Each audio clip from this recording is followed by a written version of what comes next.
তুমি তোমার জীবনে ইতিহাস করতে চাও, যদি তুমি তোমার জীবনে সফল হতে চাও, জীবনে তোমার রিস্ক নেওয়া শিখতে হবে। যে রিস্ক নিতে পারে না সে সামনের ধাপটা ফেলতে পারে না। এখানে অনেক যুবক আছে যারা সাইকেল চালাতে পারে, এরকম যুবক আছে না নাই? যে সাইকেল আজকে চালাতে পারে, সে সাইকেল চালাতে গিয়ে কয়েকবার উল্টায় পড়ছে, তার হাতে খাম হয়েছে, তার পায়ে খাম হয়েছে।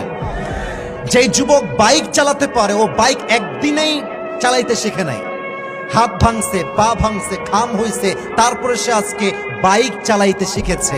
অতএব তুমি যদি বাইক চালাতে গিয়ে রিস্ক না নিতা, তুমি আজকে বাইক চালাইতে পারতা না, ঠিক কিনা বলো?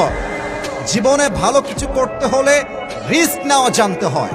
কথায় বলা হয়, if there is no risk there is more risk. যেই কাজে রিস্ক নাই সেই কাজে আরো বেশি রিস্ক, এই জন্য কারণ রিস্ক নেওয়া ছাড়া জীবনে সফলতা দেখা পাওয়া যায় না যুবক ভাইরা, ঠিক কিনা বলো?